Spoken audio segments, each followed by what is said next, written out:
Maybe you're starting to explore a career as an appraiser and want to know if now is the right time to get started. Or you're measuring your career span in decades and want to find out more about the latest apps, technology, and resources that can make your life and work a bit easier. Get the answers and insight you need with Beyond the Numbers, a podcast from McKissock Learning. I'm Julie Mollendorp-Floyd, course and curriculum developer and instructor here at McKissock. Join me and an expert guest each week as we dive into the topics that matter most to appraisers, from industry and education news to marketing and other insights to help you run your business more effectively. If you'd like to stay at the forefront of appraisal news, boost your career, or just learn more about the profession, subscribe to Beyond the Numbers with McKissock Appraisal at Apple Podcasts, Spotify, or wherever you get your podcasts. Hope to see you there soon. Welcome to Beyond the Numbers with McKissock Appraisal. I'm your host, Julie Mollendorp-Floyd, instructor for McKissock and Vice President of Regulatory Affairs for RSDS Appraisal Diversity. Today's guest is Stacy Caprioli, one of my favorite people in this crazy appraisal profession. She's here to talk with us about reconsiderations of value in the appraisal space, focusing on the new policy put out by Fannie and Freddie. Stacy is a certified residential appraiser in Wisconsin, as well as a senior valuation and regulatory consultant for Walitt Solutions. She also is the 2023 recipient of the Savvy Award from the Appraisal Foundation, an award given to a female visionary in the appraisal profession. So welcome, Stacy. Anything you want to add to that introduction? No, I thought that was great. I'm just very excited to be here, participating in this with you, and I love doing anything that you are a part of. So I'm excited to talk on this topic. Thanks so much. So we're here to talk about reconsideration of value, commonly known as ROVs. So first, can you give us just kind of a Wikipedia type definition? What is a reconsideration of value? Yeah, absolutely. So a reconsideration of value is going to be when an appraisal is completed on a property and the value is being challenged either by the lender or now by the borrower, whether it comes in at an undervaluation or there is something that is just not consistent with the property. So it can be characteristics, it can be the value itself, and there can be a challenge. So, what the lender is going to do, or now as we're going to talk about the borrower, is they're going to come with a reconsideration of value Hmm. statement. So, they're looking for the appraiser to go ahead and consider some additional details in order to Okay. possibly reconsider that value. So it's not just, I don't like the number. It's got to come with a little more substance than that, would you say? Oh, yes. Yeah. I think that we all kind of wish that it could at times be. I don't like the number. I know that all of us that have had transactions in this Hmm. world that we sometimes think, oh, that's just how it has to be. But in order to really truly be a reconsideration of value, we need to have some sort of substantial basis for that. So it has to be maybe the appraiser was not understanding of some sort of characteristic of the home and it Okay. wasn't presented accurately, or there were additional comparables available at the time that possibly weren't considered for one reason or another. But it cannot just be based on value alone. Okay. Okay. So where does it start? Who can initiate a reconsideration of value? That's a great question. That is a big change, which is happening at the end of the summer, beginning of fall, is that the borrowers can now initiate a reconsideration of value. Okay. Traditionally, it had been that the lender or the underwriter will go through the report and they'll look at everything. They will send it off to possibly the broker or loan officer, and that's Hmm. where they may start this reconsideration of value process. Now, in addition to those parties being able to create a reconsideration of value, the borrower is also able to do so, which is a huge lift for Okay. the consumer. Hmm. So why did that change? How did that come about? Yeah, that's a really good question, and I think that our industry has been focused a lot on the consumer experience. Mm-hmm. Public trust is our number one goal, and that happens to be a focal point with a lot of discussion regarding bias and ethics in the industry, Okay. and giving the consumer that ability to really have control over the loan process and know what they're Mm-hmm. invested in has become a focal point for us. As appraisers, we want to work for the consumer. We want to make sure that they are getting a valuable experience and that they're getting the best experience possible. So the changes are coming with a real big focus on promoting public trust. Right. And I was having a discussion with an appraiser who, let's face it, we don't look forward to a reconsideration of value. Nobody wants to have their opinions, their process questioned.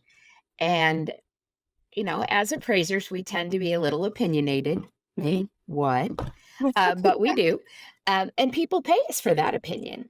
And so we were having a little bit of discourse on the ROV topic. And I said, listen, imagine, put it in this scenario. You send all your financials to your accountant to do your taxes. Your accountant comes back to you and says, you owe $50,000 and don't ask me any questions. We want to be able to have the ability in our transactions in these situations where we can ask questions, we can ask for clarification.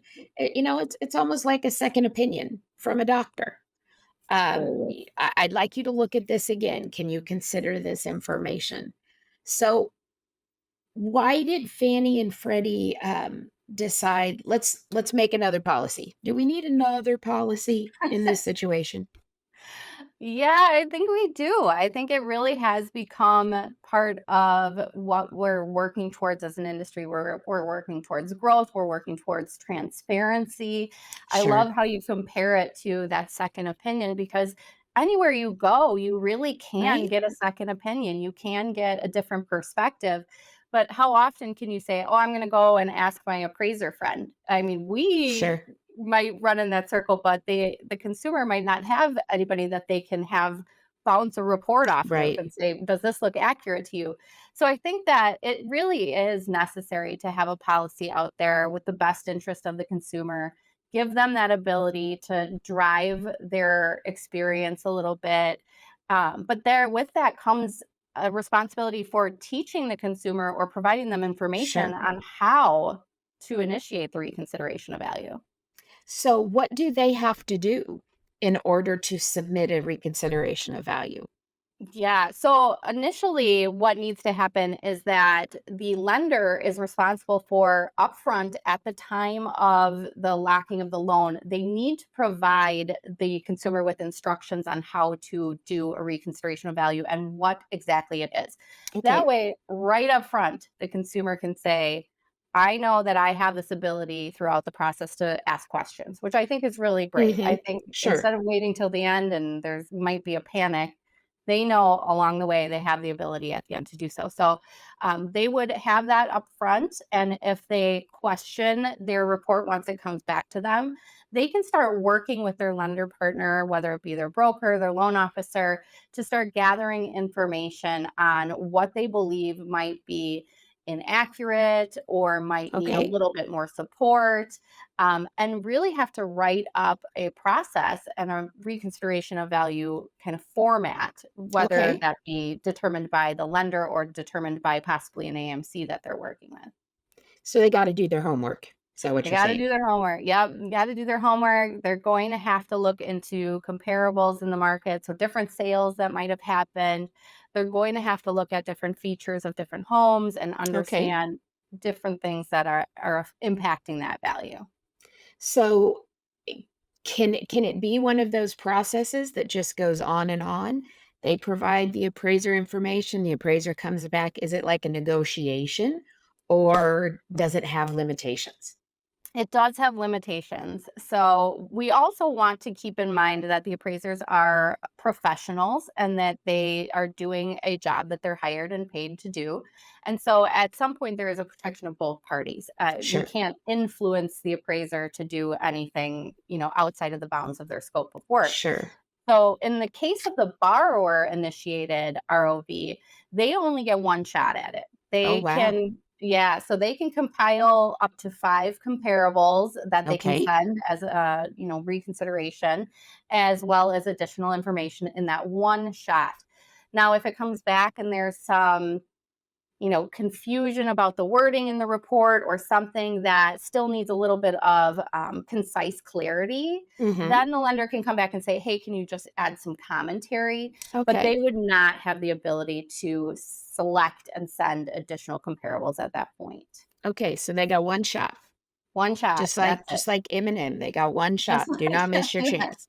yes. Do So not miss your chance. So, so they've got to have done their homework, submitted it in the appropriate format, and they got to put their best foot forward because they've only got one shot. Okay. absolutely.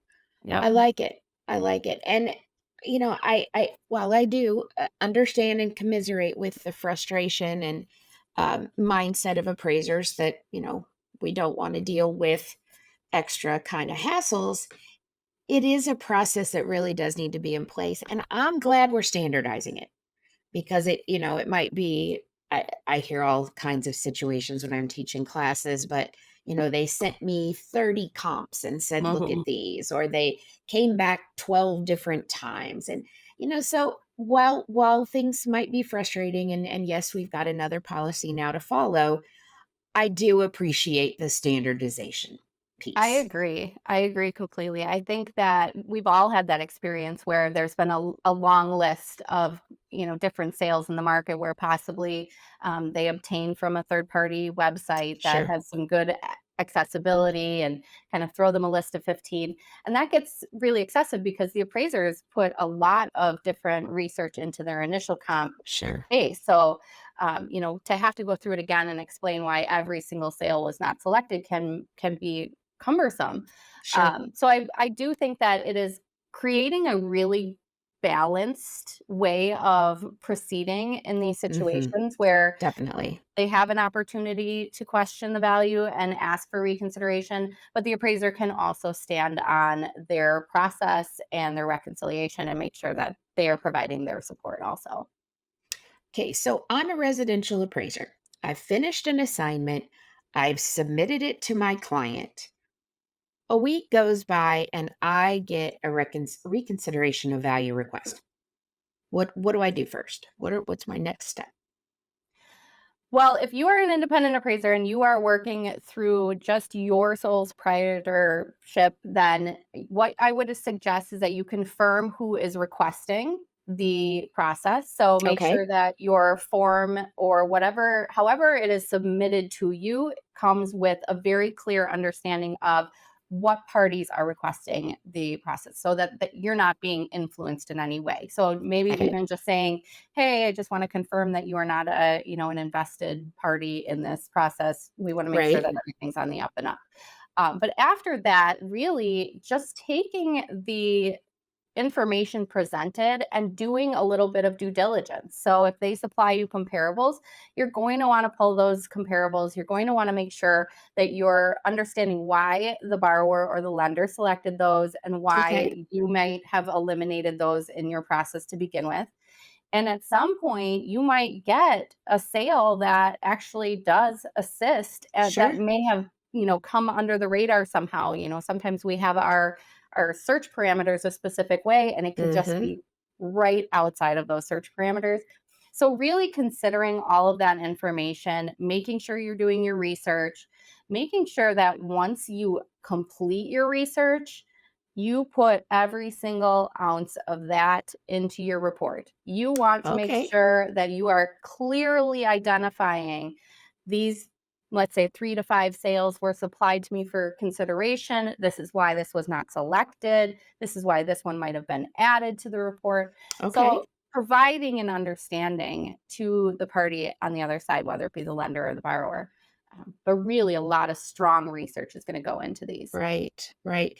And whether you change your bottom line value or not, it's super important to document what you did in that report, in an addendum, wherever in the report, sign it with that new date of signature so that you have a paper trail. You Right. have a paper trail out there and you can see what has happened to that report over time. Um, so what if it's a frustrating request, one that you as the appraiser you just don't agree with? You think it's ridiculous. That happens. I think we can all attest to that. That does happen, and I think that just depends on the information that's being presented, and also sometimes just not quite an understanding of how the appraisal profession works compared to, Right? let's say, a realtor. We compare data in different ways. We have accessibility to different data, and we don't always run on just MLS. We might run on public records or different things that are supplied to us. So it can often be that as appraisers, we're like, well, we've already gone through this. We've dug into Mhm. this through, XYZ data sources. But the party on the other side may not know that. And maybe it wasn't clearly enough disclosed in your report. So I often say, as an appraiser, take it with a grain of salt. There are multiple parties involved in these transactions. And at the end of it is a consumer who is trying to close on a loan. And that is really just what Right. we're working towards. So, it can be frustrating. If there's something that you absolutely don't agree with, you can question it, push back a little bit and just Right. say, can you provide me a little bit more clarity on what you are stating here in the reconsideration of Okay. value? Um, I also believe in just writing out in a very clear, repeatable, and defendable way in your dated addendum to say, while this information was presented, it's just not justified based on the facts. So we have to Okay. provide facts. When I'm teaching, I give this recommendation. Use your chat GPT, write it angry. Write it, "This is the dumbest request I've ever seen. I I love can't that. believe you're giving it to me." Put all that in your chat GPT and then say, "Rewrite this in a professional manner," and it'll clean it up for you, take out all the "you're an idiots" and all those kind of Right. things. So I it is an emotional process. It We is. try to take the emotions out of it as best we can, and I use the chat GPT analogy just, kind of in fun, Mhm. but it is okay to be annoyed with an Right. ROV, but you have to understand it is part of the process. Absolutely. The question is being asked of your report. We should be prepared to defend our conclusions and justify our bottom line numbers. Yeah, I agree. Definitely. And, I mean, accidents or mistakes will happen Sure. across any profession. But I think you're right. We're preparing ourselves during our work file buildup on the initial Oh report yeah. to have that support for when it comes back. So maybe there's a question on an adjustment. You already have that support. Maybe it's just as Sure. clear as explaining it.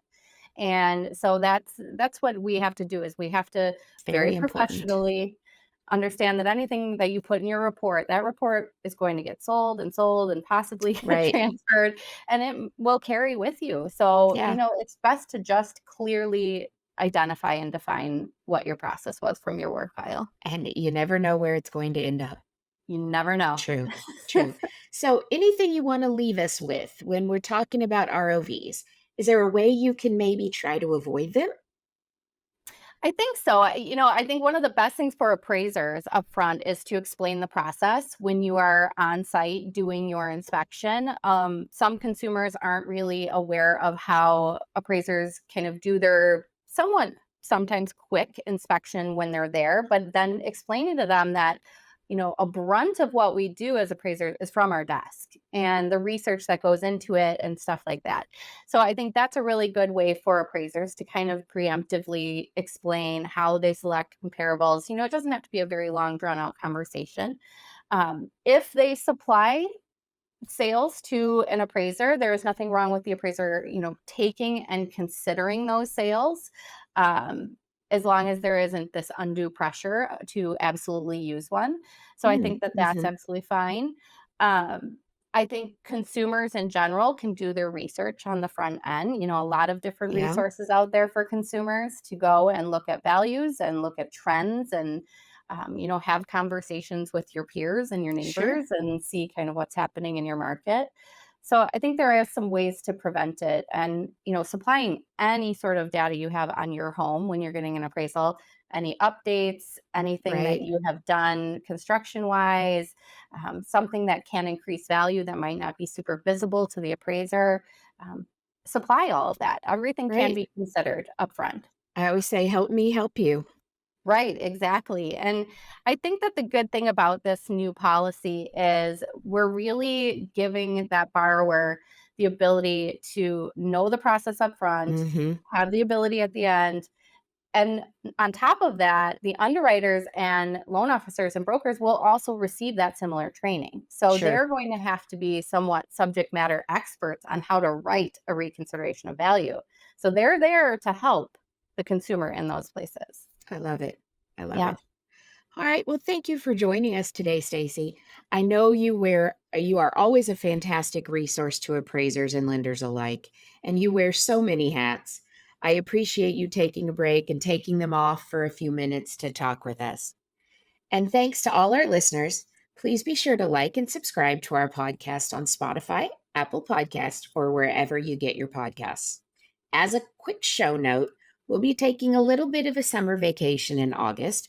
We'll take the month off, but we'll be back in full swing with our next episodes dropping in September. We have some amazing content planned for September. We'll be learning about Valpre, which is a commercial software platform. We'll be having a discussion about upzoning and its ramifications with the great Hansel Dobbs. We'll talk to Melinda Griffin with the National Association of Appraisers on what their organization is and what it can do for you. And then we'll look at two amazing adjustment support tools, Appraiser Toolkit with Heather Sullivan and Solomon Calculator with Scott Cullen. You don't want to miss these episodes. And thanks for stopping by. Thank you so much. Thanks for tuning in to this week's Beyond the Numbers. If you'd like to stay at the forefront of appraisal news, boost your career, or just learn more about the profession, be sure to subscribe to Beyond the Numbers with McKissock Appraisal at Apple Podcasts, Spotify, or wherever you get your podcasts. Thanks for stopping by.